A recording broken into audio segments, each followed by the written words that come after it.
Lake Kegonsa. Tragic story. It's not far from where two teenage girls went missing yesterday. Both Emma Maurer and Sydney Kwiatkowski are 16. And a news conference is going to be starting shortly. You can see our live picture there in Dane County. We will carry that live as soon as it starts. Meantime, in other news, the race for the White House got shaken up a bit today by 6 words. The phrase causing so much controversy, the private sector is doing fine. Those words spoken by President Obama in a news conference. And that quote got hammered by Mitt Romney and his Republicans. Steve Handelsman has the latest. Actually, we're going to go to Dane County right now because that news conference is starting. Let's listen in. The one remaining 16-year-old from Stoughton. Earlier today, little before noon, the body of one of the young ladies was recovered. We've brought in additional resources. We'll be joined by additional divers searching the shoreline based upon the early recovery of the first young lady. And so the search will continue the rest of this evening in hopes of recovering the second 16-year-old yet this afternoon. We continue to use water patrols as well as divers in our attempts to make that recovery.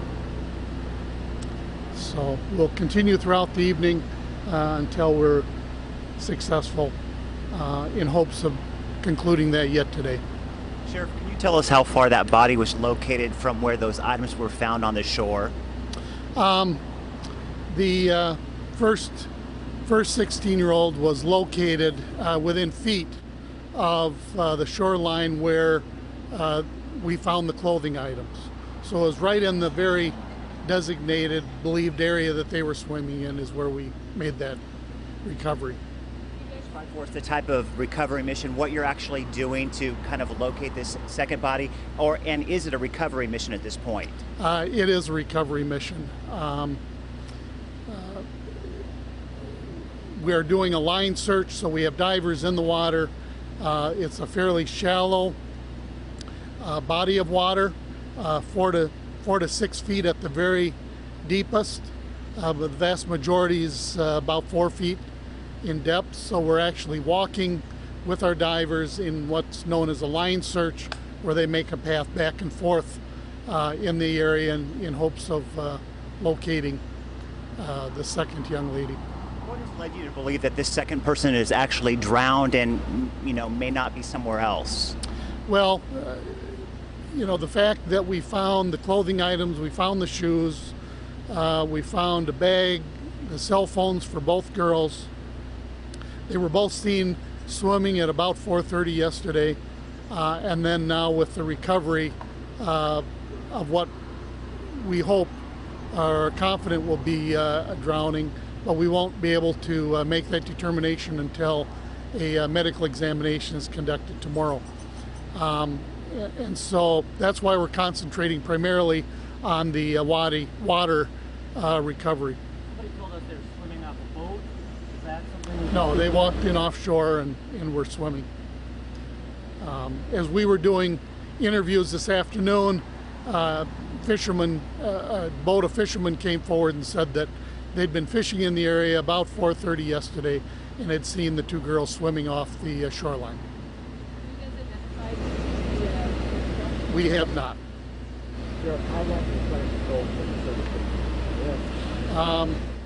We will be searching well into the evening. I haven't set a deadline.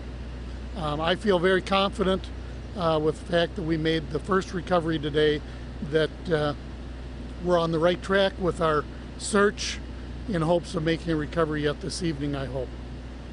Sheriff, do we have any idea what the cause may be? Was alcohol involved? Any other type of items like that?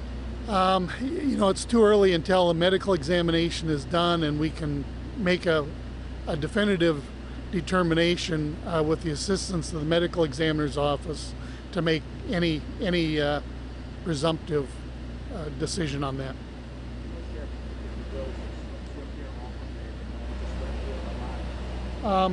This is a fairly common swimming area. There are I would call it a beach, but it's more like a shoreline, rocky shoreline.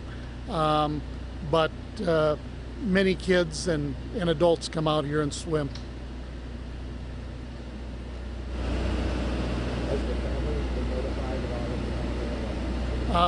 The family of the young lady who has been positively identified has been notified and are working with relatives to make that notification. So you plan on staying out here until this second body is recovered? For the foreseeable future.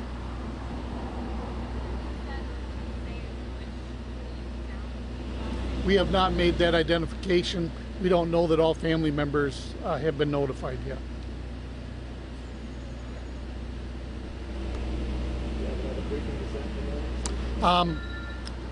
I'm not sure that we'll have another briefing yet today unless we make a recovery. Otherwise, we'll be here first thing in the morning. Any idea, Sheriff, what time the search tonight may end if you don't find that second body? The only thing that would preclude us is the level of darkness. So we will search as long as we can visibly have some visibility out in the water. But nonetheless, we will have staff here all night long. This remains a crime scene until we make full recovery. Thank you. And you have been listening to a news conference with the Dane County Sheriff.